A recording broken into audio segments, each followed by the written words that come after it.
let's just say she's doing hair health, and I can't come in here with my alopecia because I saw you online calling people bald head bees. So I was thinking, okay, Liv's Life is going back to school. Now, we don't know exactly what she's going back to school for, but we do know in the past she has been in school for like client-based, service-based things. So like, I believe the last time she was in Florida, she started going to school. I believe it was like esthetician school, right? And before that, I think she mentioned that she had went to like beauty school for like hair, nails, right? So as we know, those professions are client-based, right? And client-based professions are very lucrative, right? Like, I was in a client-based profession for years. Like after the pandemic, you guys, if you go scroll all the way back, you'll see I had a body contouring business and it was very successful.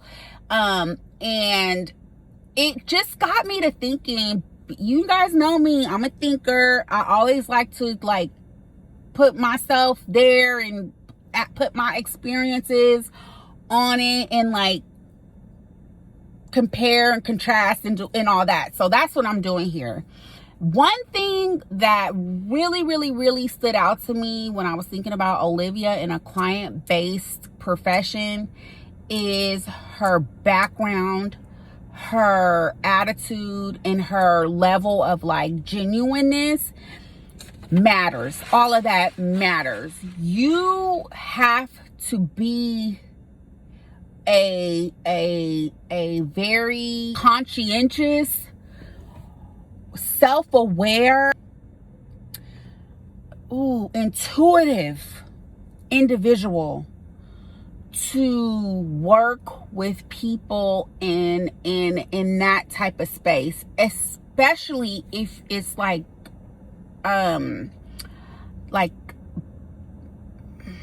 skincare, massage, because it's up close and it's very personal. You understand me? It's very sensual, right? And so you have to be able to read the room. You have to be able to listen. I was in doing those services. I was almost like a chameleon. Like when, you know, I can give you so many examples of when one time I had a client who, okay, here's what I'll say. There is something about those services that leave people vulnerable, right? And I've had many experiences, but one time I had a client who literally, she bought like a 12-month package. So I would see her like every week. And when she first came in, this girl was hard as steel. I'm talking about I couldn't get, it was like squeezing a freaking juice in a carrot. Y'all know how unjuicy carrots are, right? But by like that 4th or 5th session, this lady laid on my table and told me that she had been SA'd by a family member when she was younger, and that was the first time she ever told anybody. It was the first time the words ever came out of her body. Do you hear me? And I had to flip from business. I'm servicing her, I'm doing my thing, her procedure, to like compassion and care, and like I had to open up and put my like therapist ears on, right? And what I'm saying is this business is very much that, and I just don't see our girl being that. Now, I'm not saying you have to be exactly like how I was. No, that's, you know, that's me. That's how I handle things. That's how I was able to. But a lot of my clients told me, like, I feel so like at ease with you. You're so cool. You're so easy to talk to. Whatever, right? And so I just wonder what type of service provider is she gonna be, because I just, like, where is her life experience? Not saying she doesn't have any life experience, but our girl is very dense, very not, I wouldn't say she's a well-rounded individual. I wouldn't say that she is, not that she's not capable. I guess anybody is capable, but that's gonna be funny. That's gonna be funny. Would you go, and would you go to Liv's Life and buy a service from her and let her work on you, is my question. Also, you guys, most importantly, the number one thing is, how are you going to handle conflict within your business with your clients? Because we see how you handle conflict with your friends, with your family, with strangers. Let's say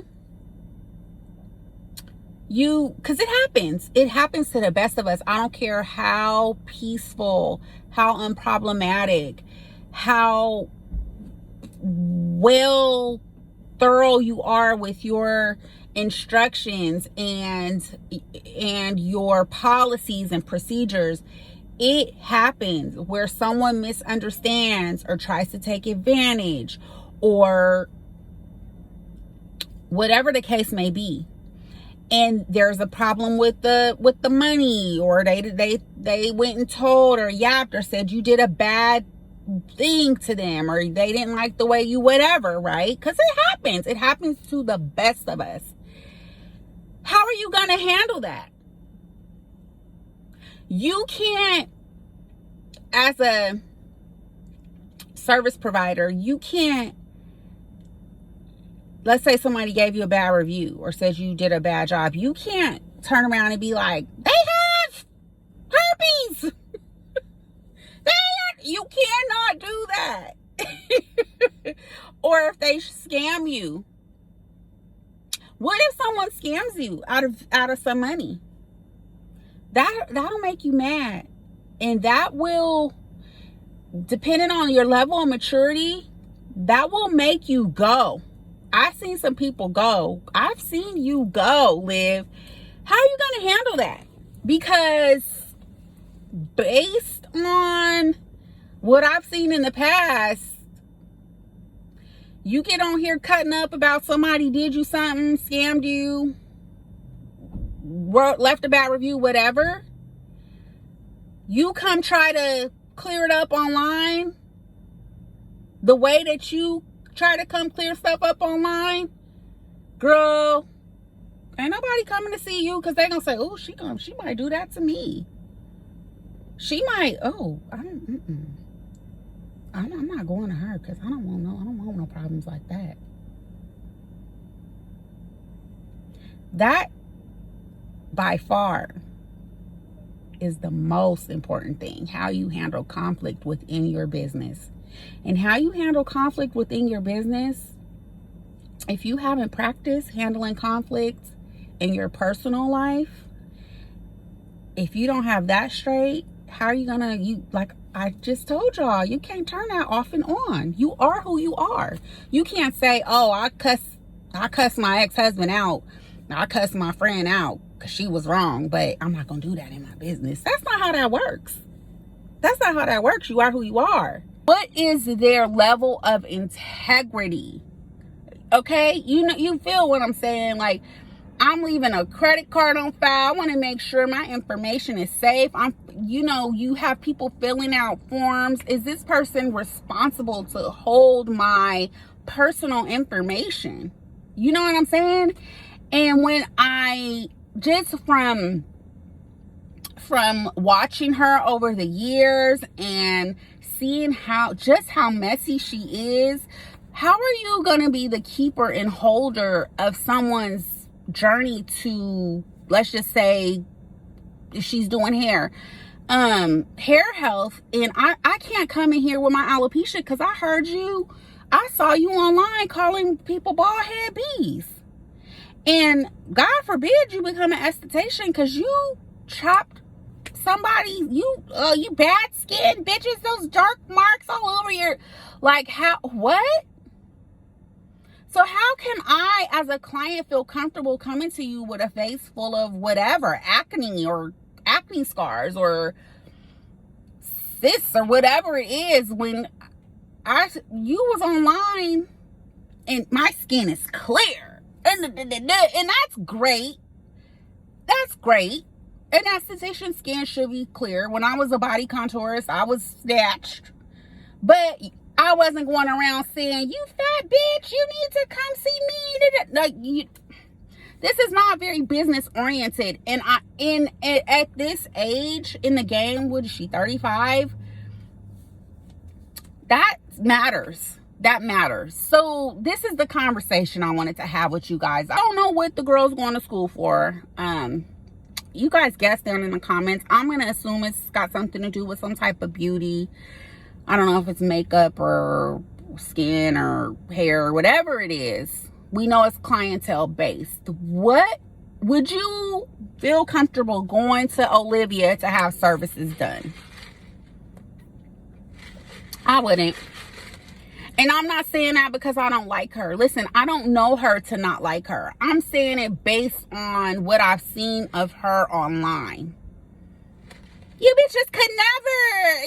Your skin, look, you go take care of that. What the F is that? Oh my, you black, you ugly, you bald-headed, you nappy-headed. Like, I would not want her servicing me because I would feel like she's judging me the whole entire time. And even if you are, not gonna lie, as a service provider, I judge, but never to the outside world. Never did I say to another client, that client is walking in or leaving, and I'm talking about that client walking in and leaving to the next client. Like, you don't do that.